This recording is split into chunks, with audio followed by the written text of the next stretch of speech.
Welcome back to my YouTube channel. Make sure to like and subscribe to the channel for more interesting stories like these.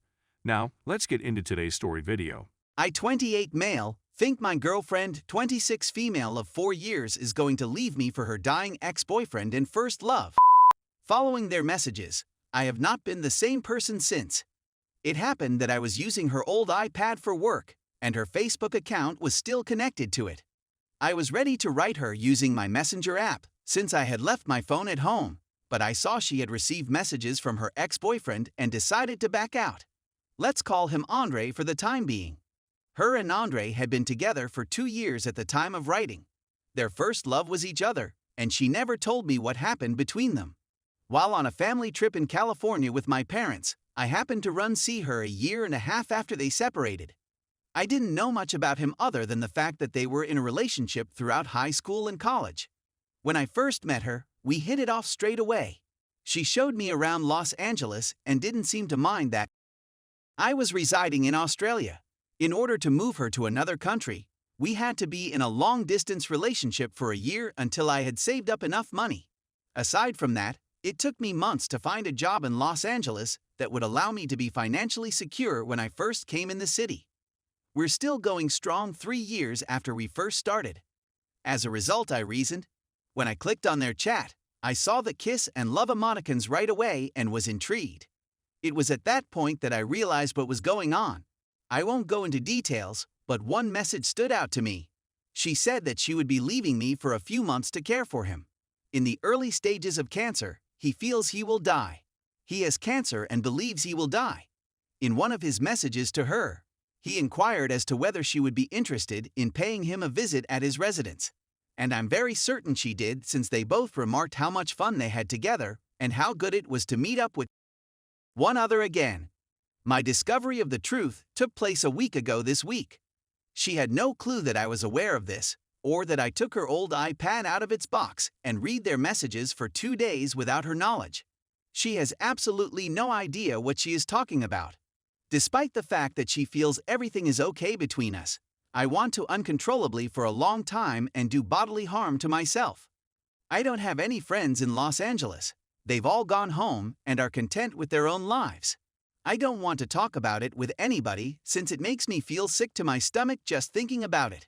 When it comes down to it, I believe she never really cared for me, and I'm still trying to accept this. I'm at a loss on what to do in this situation. After writing my resignation letter for work, I notified my parents that I would be going home in the following several weeks, if not sooner. When I was very enraged, I performed both of these things. I just need guidance on how to continue. I don't want to talk about it with her since it's embarrassing. I can't even look her in the eyes since I'm in such a state of shock. Advice on what to do and how to deal with the issue would be much appreciated. Now that she's at work, I'm considering leaving while she's there. It took me a long time to confess to my girlfriend about it, and she is now officially my ex-girlfriend. Lots of things happened in a short period of time, many of which I had not imagined happening at all. As soon as she walked through the door of our apartment, I could tell she was going to cry. It hurt to see her in such a vulnerable state, since I didn't want to put her in that position. The fact that none of this was my fault was something I had to remind myself of all the time. When we finally sat down, there were many tears. In my mind, I anticipated to be angry and enraged and to be shouting at her the whole time, but instead I was pleasantly surprised. I told her that I had seen the messages and explained how I had ended up going through their whole conversation with the texts in hand. She justified her actions by telling herself that she felt bad for him and that she didn't know how to say no to him since they had such a lengthy history together. Then I told her that we had a far longer family history than they did, and she seemed surprised. I was there for her when she was at her lowest point, and I assisted her in getting back on her feet. She admitted to having had more than 3 encounters with him in the past. I had a strong feeling it was going to happen, but hearing her confirm it was devastating. I couldn't stop myself from weeping excessively at that point. Because my thoughts were rushing, I can't recollect some details of what happened. Even now, this is still the case. I remember telling her that I was done, that whatever we were going through was over.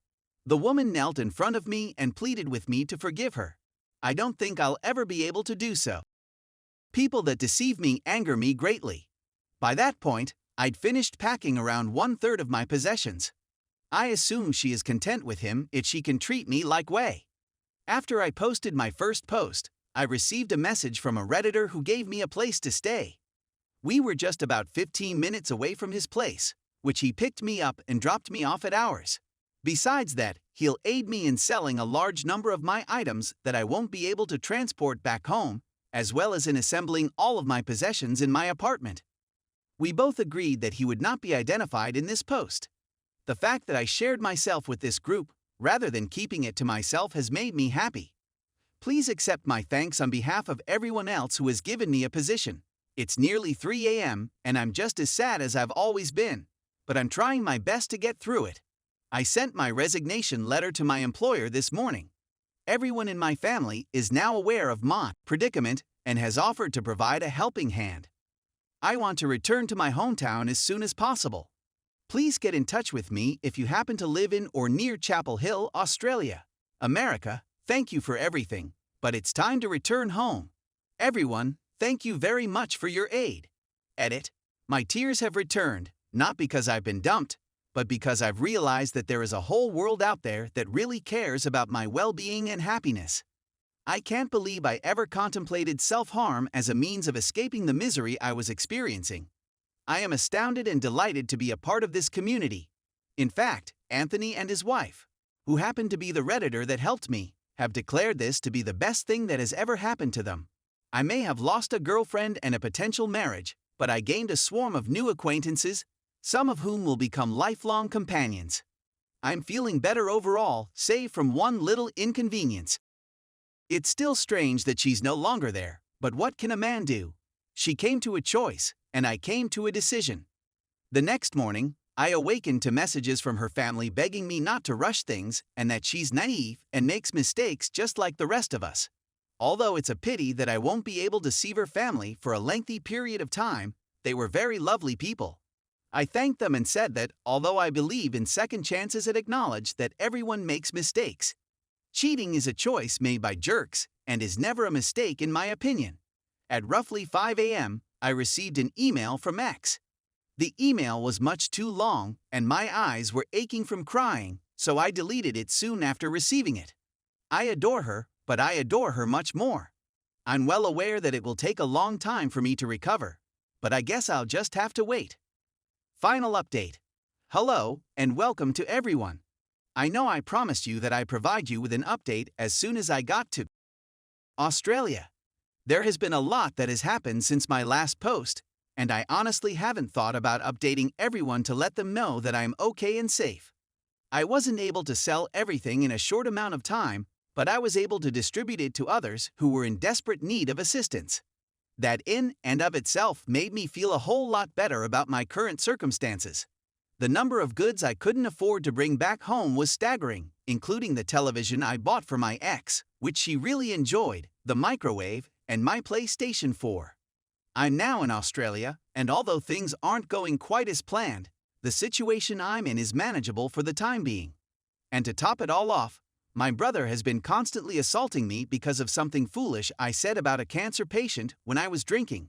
Because one of his closest friends died in a terrible manner, it was something along the lines of hope he dies in a dreadful manner that got him all worked up in the first place. To cut a long story short, I did not relocate to Brisbane to live with him, and am now uninspired and jobless in Perth, where I am staying with my parents.